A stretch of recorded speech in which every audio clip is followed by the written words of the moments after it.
সামনে কুরবানি ঈদ, অল্টন কিনা দেখেন, কোনো অল্টন খারাপ হলে সাথে সাথে পাল্টায় দেয় ওনারা। আমাকেও 2-4টা দিয়েছে, আমিও নিয়েছি কিছু। এসিও ভালো ওনাদের, ফ্রিজ তো তুলনায় হয় না।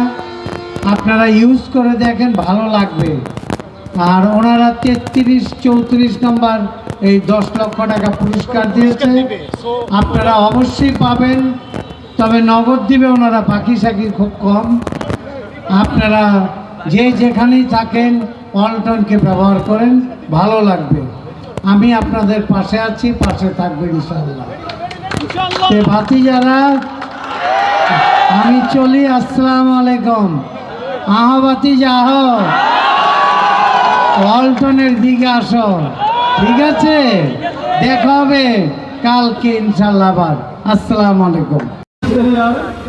রিজিওনাল সেলস ম্যানেজার জনাব মোশাররফ হোসেন, প্রচন্ড অহংকার আমাদের তরুণদের এগিয়ে নিয়ে যাওয়ার জন্য সাহায্য করেছেন। আগামী ভাই আপনাদের ভাগ্য কিন্তু অনেক বেশি ভালো। এত বছর ধরে ওয়ালটনে আছি, একটা লটারি বাদে না। আপনার এলাকার মানুষের লোক বাইতে গেল 10 লাখ। আশা করি ভালো হয়ে যাবে এবার, নাকি ভালো হবে না? দেখেন বাংলাদেশের বিভিন্ন কোম্পানি খালি বলে দিব দিব, কেউ দেয় না। ঠন একমাত্র ওয়ালটন যেটা বলে মুখে সেটাই করে। এই যে আজকে যে ভদ্রলোক এসি কিনে 10 লক্ষ টাকা পেলেন, এটা হচ্ছে আমাদের 34তম। মানে এর আগে 33 জন পেয়েছেন, ইনি 34তম। ঈদ পর্যন্ত আরো কত মানুষ পাবে আল্লাহ মাহবুব জানেন। আমাদের একটাই টার্গেট, এদেশের সাধারণ মানুষ যেন ভালো থাকে। দেখেন আমরা কেন এইসব অফারগুলো দেই জানেন?